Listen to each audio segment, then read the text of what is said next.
नमस्कार, मैं हूं ममता सिंह और आप देख रहे हैं इंडिया हेडलाइन 24 न्यूज। चलिए बात करते हैं आज की कुछ खास बड़ी खबरों से। ध्वनि विस्तार को लेकर नहीं बन पाई प्रशासन और धर्मगुरुओं के बीच सहमति। सूबे के नवनिर्वाचित मुख्यमंत्री के द्वारा ध्वनि विस्तार को लेकर जारी किए गए आदेश के बाद प्रत्येक जिलों में प्रशासन और धर्मगुरुओं के बीच मीटिंग का दौर जारी है, लेकिन इसी कड़ी में रीवा के धर्मगुरुओं और प्रशासन में बीच रखी गई प्राथमिक बैठक में ध्वनि विस्तार को लेकर सहमति नहीं बन पाई है। हालांकि प्रशासन और वर्ग विशेष ने सहमति देने का दावा तो किया, लेकिन लक्ष्मण बाग संस्थान के धर्मगुरुओं ने पूरे मामले की पोल खोल दी। बताया गया है कि धर्म विशेष के गुरु ने रात 10 से सुबह 6 बजे तक ध्वनि विस्तारक यंत्र से निकलने वाली आवाज को लेकर लगाए गए प्रतिबंध को लेकर अपनी आपत्ति दर्ज कराई। अल्पसंख्यक समुदाय के गुरु ने अपने धर्म पे सुबह 5 बजे होने वाले आजाद को लेकर अपना तर्क दिया है, जिस पर मीटिंग में मौजूद एसडीएम और नगर पुलिस अधीक्षक ने वर्ग विशेष के धर्मगुरु को जिला कलेक्टर से मिलकर अपना तर्क रखने का मशवरा दिया। जी, यहाँ जो अभी कुछ दिन पहले प्रशासन की गाइडलाइन जारी हुई, उसके पहले सुप्रीम कोर्ट की भी गाइडलाइन थी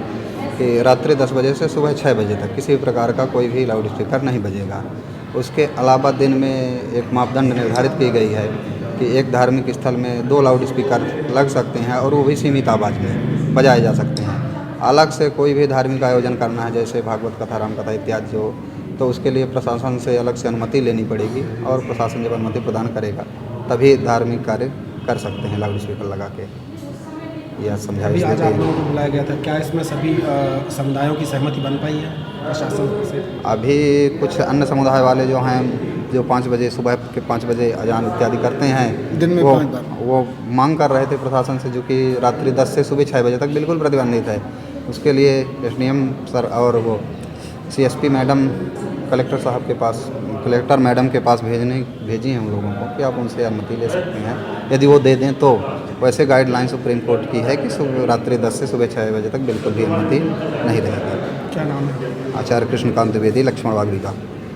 बिस्मिल्लाहिर्रहमानिर्रहीम। अभी कंट्रोल रूम में हम लोग यहाँ पर हाजिर हुए हैं। सभी इम्मा के साथ उलमा सभी लोग हाजिर थे, सभी धार्मिक गुरु भी यहाँ मौजूद थे और प्रशासन की तरफ से ये गाइडलाइन दी गई है कि सभी धार्मिक स्थलों में 2 चोंगे का ही इस्तेमाल किया जाएगा और उनका डेसिमल जो दिन में है वो 55 और रात के लिए 45 ये निर्धारित किया गया है। इसी के अनुसार जो है वो अपने अपने धार्मिक स्थलों में जो परमानेंट जहाँ पर होते हैं उनको इस्तेमाल करेंगे। साथ ही साथ उसकी जो परमिशन है वो अपने संबंधित अधिकारी एसडीएम के पास वो परमिशन भी लेंगे। उसके यानी कि एक इन्फॉर्मेशन देना है कि हमारे यहाँ अजान होती है, इतने वक्त होती है और इतने हमारे यहाँ चोंगे लगे हुए हैं। हर मस्जिद के ज़िम्मेदारान वो दे देंगे।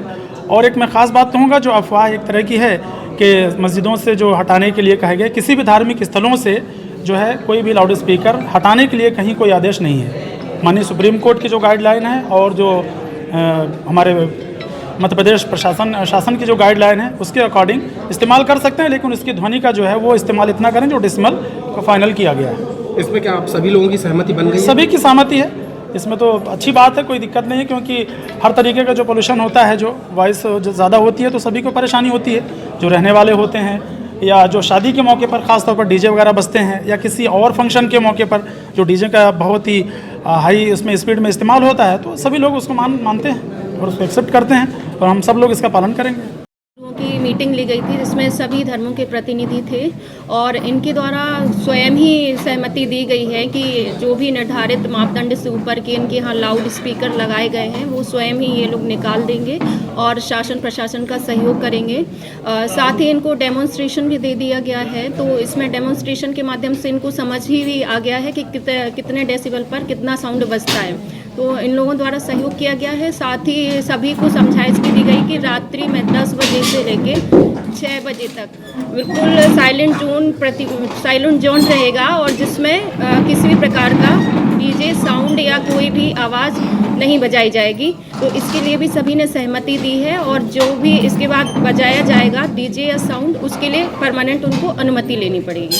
कानून के तौर पर देखा जाए तो किस तरह से कानून तोड़ेंगे तो उनके ऊपर सजा किया गया? इसमें जैसा कि बताया गया है कि उड़न दस्ता है, उसके माध्यम से इस पर कार्रवाई होगी। हर एरिया के लिए अलग अलग उड़न दस्ता बनाया गया है और जो भी शिकायत आएंगी संबंधित पब्लिक के माध्यम से तो उड़न दस्ता द्वारा जाकर कार्रवाई की जाएगी। उड़न दस्ता में 3 विभागों के प्रमुख रूप से अधिकारी कर्मचारी रहेंगे, जिसमें प्रशासन, पुलिस और प्रदूषण कंट्रोल बोर्ड इनके अधिकारी रहेंगे, जो मौके पर जाकर कार्रवाई करेंगे। और इस पर जो भी अगर कोई वैधानिक कार्रवाई होगी तो 133 के तहत SDM के माध्यम से कार्रवाई की जाएगी। माप लगाया गया है लाउड स्पीकर को लेकर, क्या समझा इसे, किस तरह के समझा? इसमें जो धर्म गुरुओं को हमने आज यहाँ पर बुला के इस चीज़ की समझाइश दी है कि जो हमारे रेगुलर बजने वाले और आयोजनों में बजने वाले जो ध्वनि है उसकी तीव्रता कितनी होनी चाहिए। इनको यहाँ पर एक डेमोस्ट्रेशन जो हमारे यहाँ पर जो क्षेत्रीय कार्यालय है प्रदूषण नियंत्रण बोर्ड का, उनके अधिकारियों को बुला के, वैज्ञानिकों को बुला के ये भी समझाइश दी गई है कि इतनी तीव्रता के साउंड ही बजाए जाएं और उसके लिए जो शासन ने भी सर्कुलर लागू किया है इसको शब्दशः पालन करना है। इस चीज़ के लिए इनको सबको बताया गया है। और साथ ही साथ जो विभिन्न आयोजन होते हैं उसमें 2 डीजे और लाउड स्पीकर को अनुमति के साथ में अलाउ करने का जो नियम है वो, और साथ ही साथ इसमें जो ध्वनि प्रदूषण अधिनियम के अंतर्गत जो धाराएं हैं उनका पालन करने और उनको पालन ना करने पर दंडात्मक कार्रवाई करने, और जो सुप्रीम कोर्ट की ध्वनि प्रदूषण को लेकर जो विभिन्न तरीके की गाइडलाइन जारी की गई हैं उनके विषय में इनको बताया गया है। जिस तरह से देखने को आया कि मशीन में 76 मापक दिखाया गया, उसकी क्या समझ था, किस तरह से इन लोगों ने सपोर्ट किया आपका? अलग अलग जगह पर साउंड की जो डेसिबल है वो अलग अलग निर्धारित की गई है। Commercial area, residential area, industrial area और साइलेंस जोन, ऐसे 4 तरीके के जोन बनाए गए हैं और वहाँ पर कितने डेसिबल का साउंड बजेगा इसको भी निर्धारित कर दिया गया है। वो भी दिन में और रात्रि के समय कितना साउंड होना चाहिए। तो अभी हमने इनको जो डेमोस्ट्रेशन दिखाया है उसमें ये देखने में आ रहा है कि यहाँ पर, क्योंकि हर एक परिसर में और क्षेत्र पे डिसाइड होगा कि कहाँ कहाँ पर साउंड बॉक्स कैसे कैसे लगे हैं, उसके लिए हमारा उड़नदस्ता दल जो है वो जगह जगह जाएगा और उनकी मीटर सेट कर देगा कि इतने साउंड पे, इतने नंबर पे बजाने पर आपका ये डेसिबल सेट हो जाता है और वो नियम के अकॉर्डिंग हम उसको सेट करवा देंगे हर जगह पे। वक्त हो गया एक छोटे से ब्रेक का। ब्रेक के बाद फिर से हाजिर होंगे ऐसी कुछ खास बड़ी खबरों के साथ। तब तक के लिए नमस्कार।